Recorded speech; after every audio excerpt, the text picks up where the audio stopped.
Hello friends, இன்றைக்கி நம்ம ring not பார்க்கலாம். ரிங் நாட்டுமே லாஸ்ட் கிளாஸில் பார்த்த மாதிரி French not, long French not பார்த்த மாதிரி தான். இங்கே பாருங்கள், இந்த மாதிரி ஒரு ட்விஸ்ட் எடுத்துகிட்டு அந்த நீடியில் வந்து நம்ம ஒரு லாக் உள்ளேருந்து எடுத்தோம் பார்த்திங்களா, அது பக்கத்தில் வச்சுட்டு மேலே இருக்கிறத அந்த ரிங் வருது பார்த்திங்களா, அந்த ஃபார்ம் ஆகிருக்க ரிங்கை மேலே கையை வச்சு பிடிச்சிக்கோங்க. பிடிச்சிட்டு கீழே நீடியில் பிடிச்சி இப்படி இழுத்தீங்க அப்படின்னா அது வந்து அழகாக வந்து ஃபார்ம் ஆயிரும். ஸோ நம்ம வந்து ஃப்ரீயாக இழுத்தோம் அப்படின்னா இந்த மாதிரி சிக்கு விழுந்துடும். ஸோ உங்களுக்கு அது தெரியணுன்றனால தான் நான் இது பண்ணியிருக்கேன். கவனமாக பாருங்கள். நெக்ஸ்ட் இதில் நான் உங்களுக்கு அந்த ரிங் போட்டு பார்க்குறேன். பாருங்கள், தெரியுதா எப்படி சிக்காகுது அப்படின்னு சொல்லிட்டு. ஸோ இது வந்து ரிங் நாட் போடுறப்போ நல்லா கவனமாக பண்ணுங்கள். அப்போ தான் வந்து அந்த சிக்கு வராமல் இருக்கும். ஓகே, இந்த மாதிரி போட்டுட்டு அந்த பக்கம் இருக்கிறத மேலே கையை வச்சு அமுக்கிக்கோங்க. அமுக்கிட்டு கீழே இழுக்கிறப்போ அந்த த்ரெட்டை வந்து இந்த மாதிரி ஒரு விரல் வச்சு பிடிச்சி இழுத்துக்கிட்டே இருந்தீங்க அப்படின்னா அந்த ரிங்கு வந்து அழகாக நமக்கு ஃபார்ம் ஆயிரும். ஓகேவா, மறுபடியும் சொல்கிறேன், கவனமாக பாருங்கள்.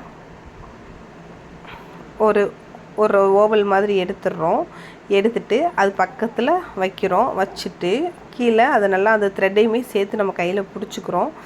பிடிச்சிட்டு கீழே வந்து இந்த மாதிரி ஸ்லோவாக இழுக்கிறப்போ என்னாகும் அப்படின்னா அந்த சிக்கு வராமல் அழகாக நீட்டாக வந்து நமக்கு ரிங் நாட் வந்து ஃபார்ம் ஆயிரும். ஓகே, ஸோ பொறுமையாக பாருங்கள், கவனமாக பாருங்கள். ஒரு ரைட்டாக ஒரு ரொட்டேட் பண்ணிவிட்டு அதுக்கு பக்கத்தில் குத்துறோம். ஏன்னா இதுக்கு வந்து நூல் வந்து ரொம்ப லென்த்தாக எடுத்துடாதீங்க. லென்த்தாக எடுத்தால் ஒரு மாதிரி சிக்கு சிக்காக வர ஆரம்பிச்சிடும். ஸோ கொஞ்சமாக த்ரெட் எடுங்க. கொஞ்சமாக த்ரெட் எடுத்து இந்த மாதிரி எடுத்திங்கன்னா ஈஸியாக வந்துடும்.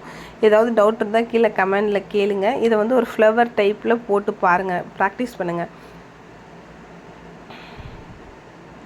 தெரியுதா என்ன பண்ணுறோம் அப்படின்ட்டு? அந்த நாட்டை மட்டும், அந்த த்ரெட்டு நாட்டு விழுகிற இடத்த வந்து நல்லா டைட்டாக பிடிச்சிக்கோங்க. பிடிக்கலை அப்படின்னா அது என்ன ஆகும் தெரியுமா, ரிங் நாட் வந்து அப்படியே ஃப்ரெஞ்ச் நாட்டாக ஃபார்ம் ஆயிரும். நான் டைட்டாக பிடிக்கலைன்னா எப்படி அது ஃப்ரெஞ்ச் நாட்டாக ஃபார்ம் ஆகுதுன்னு சொல்கிறதையுமே நான் உங்களுக்கு எக்ஸ்பிளைன் பண்ணிடுறேன். இந்த மாதிரி பக்கத்தில் வச்சு நெருக்கமாக போடுறப்போ அது வந்து அழகாக ஃப்ளவராக இருக்கும்.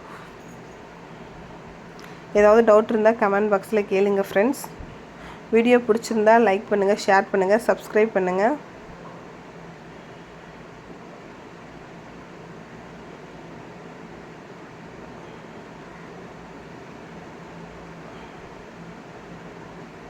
தெரியுதா, அதை நம்ம கையை பிடிக்காமல் லூஸ் விட்டோம் அப்படின்னா இந்த மாதிரி அது வந்து ஃப்ரெஞ்ச் நாட்டாக ஃபார்ம் ஆயிரும்.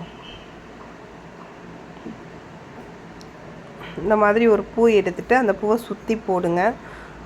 ஒரு 2-3 பூ எடுத்துகிட்டு அது ஃபுல்லாக இது ஒரு ஷேப்ஸ், இது நீங்கள் ஏதாவது ஒரு ஃப்ராக் இந்த மாதிரி டிசைன் எடுத்து அந்த டிசைன்லேயே அப்ளை பண்ணி பாருங்கள். தேங்க்யூ.